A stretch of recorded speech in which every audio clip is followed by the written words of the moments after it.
নিজের সম্মান বাড়াতে হলে এই কাজগুলো অবশ্যই আমাকে আপনাকে করতে হবে। আপনি কিভাবে আপনার সম্মান বাড়াবেন, কিভাবে আপনি সম্মানিত হবেন, মানুষ আপনাকে শ্রদ্ধা করবে, মানুষ আপনাকে সম্মান করবে, কি এমন কাজ করলে? হে আমার যুবক ভাই ও আমার বন্ধুরা, শুনেন, আজকে মানুষ দেখেন সম্মানের পিছনে ঘুরে কিন্তু পর্যাপ্ত পরিমাণের সম্মান পায় না। আপনি দেখবেন কিছু মানুষ দেখবেন এমন, তারা টাকা পয়সা বিলায়, টাকা পয়সা বিলীন করে, টাকা পয়সা দান সদকা করে, মানুষ যেন তাকে দানবীর বলে, মানুষ যেন তাকে রেসপেক্ট করে, মানুষ যেন তাকে সম্মান করে। কিন্তু বড় দুঃখের বিষয়, বড় আফসোসের বিষয় হচ্ছে অনেক মানুষ আছে টাকা পয়সা ব্যয় করার পরও পর্যাপ্ত পরিমাণে সম্মান সে পায় না। আবার আরেকটা মানুষকে আপনি দেখবেন, তার টাকা পয়সা ধন সম্পদ নাই, কিন্তু মানুষ তাকে দেখলে শ্রদ্ধা করে, মানুষ তাকে দেখলে সম্মান করে। আল্লাহু আকবার। হ্যাঁ, মনে রাখতে হবে, আল্লাহ প্রদত্ত যে সম্মান, আল্লাহ পাক রব্বুল আলামিন যদি কোনো ব্যক্তিকে, কোনো মানুষকে সম্মানিত করতে চাই, তার টাকা পয়সা ধন দৌলত ব্যাংক ব্যালেন্স থাকুক অথবা না থাকুক, আমার আল্লাহ যেহেতু তাকে সম্মানিত করতে চায়, পৃথিবীর কোনো মানুষ তাকে বেইজ্জতি করতে পারবে না। পৃথিবীর মানুষের সামনে আমার আল্লাহ তাকে আকাশচুম্বী সম্মান আমার আল্লাহ দান করে দিবেন। এই জন্যে তো কুরআনুল কারীমের ভিতরে আমার আল্লাহ পাক রব্বুল আলামিন বড় সুন্দর করে বলেন, বান্দা ওয়া তু'ইজ্জু মান তাশাউ ওয়া তুযিল্লু মান তাশাউ বিয়াদিকাল খায়র। এ বান্দা, ইজ্জতের মালিক আমি আল্লাহ, বেইজ্জতের মালিক আমি আল্লাহ, সম্মান দেওয়ার মালিক আমি আল্লাহ, অসম্মানী করার মালিক আমি আল্লাহ। বান্দারে, কোন সময় কার সম্মান আমি আল্লাহ বাড়ায় দিই তুমি কখনোই কল্পনা করতে পারবে না, তুমি কখনো ধারণা করতে পারবে না।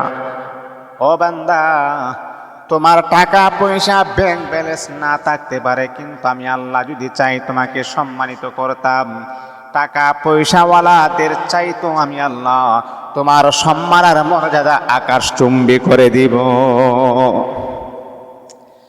এ দুনিয়ার মুসলমানের আবার কিছু মানুষদেরকে আপনি দেখবেন, তারা টাকা পয়সা ব্যয় করে সম্মান পাওয়ার জন্য,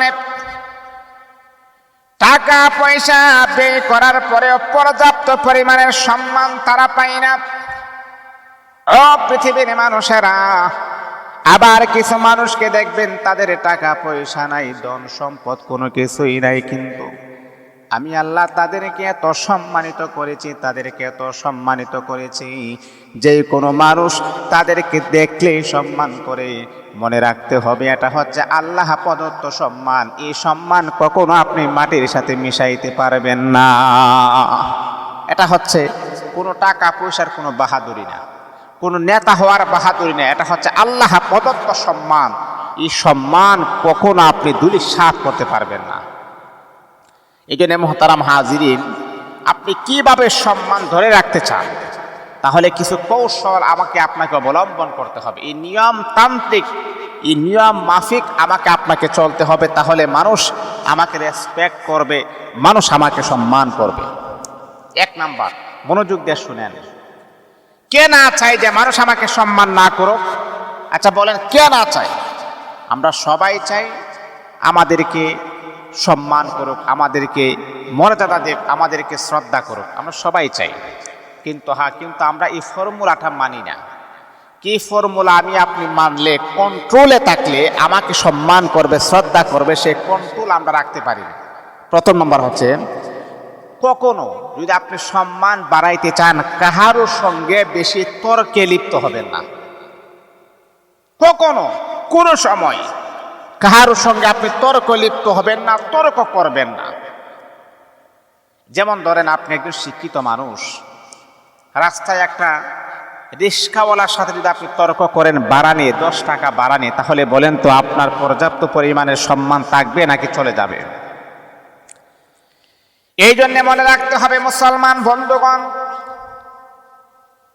দুনিয়ার জমিনের ভিতরে যদি আপনি পর্যাপ্ত পরিমাণের সম্মানের মালিক যদি আপনি হতে চান, তাহলে কখনো কাহারোর সাথে আপনি তর্ক করবেন না, কখনো কাহারোর সাথে তর্ক আপনি লিপ্ত হবেন না, তাহলে কিন্তু আপনার সম্মান মর্যাদা বেড়ে যাবে। আর যদি আপনি তর্ক লিপ্ত হন, তাহলে মানুষ আপনাকে যেই পরিমাণে শ্রদ্ধা করতো, সম্মান করতো, আপনার তর্ক দেখার পরে তারা আর আপনাকে পর্যাপ্ত পরিমাণের সম্মান করবে না। এই আল্লাহ তাআলার বান্দা 2 নাম্বার হলো, আপনার জীবনে আপনার লাইফে কখনো কাহার উপরে আপনি নির্ভরশীল হইবেন না, কখনো কাহার উপরে আপনি ভরসা করবেন না। ও বন্ধু, আল্লাহ পাক রব্বুল আলামিন কুরআন কারীমের ভিতরে আমার আল্লাহ বলে, বান্দারে তাওয়াক্কালতু আলাল্লাহ, ও বান্দা একমাত্র শুধুমাত্র কেবলমাত্র আমি আল্লাহ পাক রব্বুল আলামিনের উপরে ভরসা করতে হবে। দুনিয়ার কোনো মানুষের উপরে ভরসা করলে কিন্তু হবে না। দুনিয়ার মানুষ তোমাকে একবার দিবে, দুবার দিবে, 3 বার দিবে, কিন্তু বান্দারে আমি আল্লাহ পাক রব্বুল আলামিনের কাছে যত বেশি তুমি চাইবা, তত বেশি তোমার সম্মান আর মর্যাদা আমি আল্লাহ বৃদ্ধি করে দিব। আমি আল্লাহ পাকের উপরে ভরসা করো, আমি আল্লাহ পাকের কাছে চাও, তাহলে আমি আল্লাহ তোমার সম্মান বাড়াইয়ে দিব। দুনিয়ার কোনো মানুষকে ভরসা আপনি করবেন না।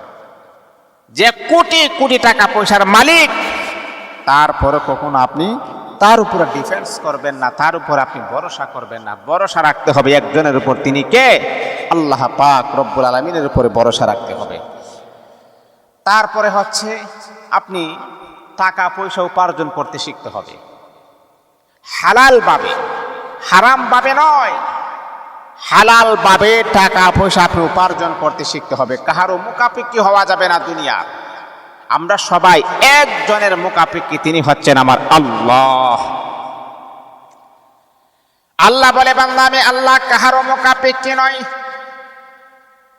দুনিয়ার সকল মানুষ হলো একমাত্র শুধুমাত্র কেবলমাত্র আমি আল্লাহ পাক রব্বুল আলামিনের মুখাপেক্ষী, আর কেউ আমি আল্লাহ কিন্তু কাহারও মুখাপেক্ষী নয়। ও বান্দা, তুমি যদি মুখাপেক্ষী হতে চাও দুনিয়ার কোনো মানুষের কাছে নয়, শুধুমাত্র কেবলমাত্র আমি আল্লাহ পাক রব্বুল আলামিনের কাছে মুখাপেক্ষী হয়ে যাও। এই জন্যে আল্লাহ পাক রব্বুল আলামিন বলে যে আমি আল্লাহ কাহারও মুখাপেক্ষী নই, আমার মুখাপেক্ষী হচ্ছে সবাই। সুবহানাল্লাহি ওয়া বিহামদিহি। তারপরে সব সময় কম কথা বলতে হবে, বেশি কথা বলা যাবে না। অযথা অনর্থক যেই কথার কোনো ভিত্তি নাই, এই সমস্ত কথাগুলাকে আমাদেরকে পরিহার করতে হবে। অনর্থক কথা বলা যাবে না। যেগুলো হারাম, এই হারাম কথা থেকে আমাদেরকে বেঁচে থাকতে হবে। অনর্থক কথা বলা থেকে আমাদেরকে বিরত থাকতে হবে। অনর্থক কথা বলা যাবে না, এইদিকে আমাদের অবশ্যই দৃষ্টিগোচর রাখতে হবে। যত কম কথা বলবেন তত বেশি আপনার সম্মান মর্যাদা বৃদ্ধি হবে, আর যত বেশি কথা বলবেন তত বেশি আপনার মান সম্মান দুনিশাত হবে। এই জন্যে আল্লাহর হাবিব বিশ্বনবী মুহাম্মদুর রাসূলুল্লাহ সাল্লাল্লাহু আলাইহি ওয়াসাল্লাম তিনি আমাদেরকে বাস্তব প্র্যাকটিক্যালি ভাবে দেখিয়ে দিয়েছেন যে তোমরা যখন কম কথা বলবা, এর ভিতরে তোমাদের সম্মান মর্যাদা বৃদ্ধি হয়ে যাবে। তাহলে 5 নাম্বার হচ্ছে কথা বলার সময় চোখে চোখ রেখে কথা বলতে হবে। আপনি যদি মনে করেন একজন মানুষ আপনার সাথে কথা বলতেছে, এখন আপনি যদি এদিক সেদিক যদি আপনি তাকান, তাহলে কথার দৃষ্টিভঙ্গি নষ্ট হয়ে যাবে, কথার মনোযোগ নষ্ট হয়ে যাবে, কথার যে একটা আকর্ষণ, কথার যে একটা মোহাব্বত, এইগুলা নষ্ট হয়ে যাবে। সেই জন্যে আল্লাহর হাবিব বিশ্বনবী মুহাম্মদুর রাসূলুল্লাহ সাল্লাল্লাহু আলাইহি ওয়াসাল্লাম তিনি আমাদেরকে জানিয়ে দিয়েছেন কথা বলার সময় চোখে চোখ রেখে কথা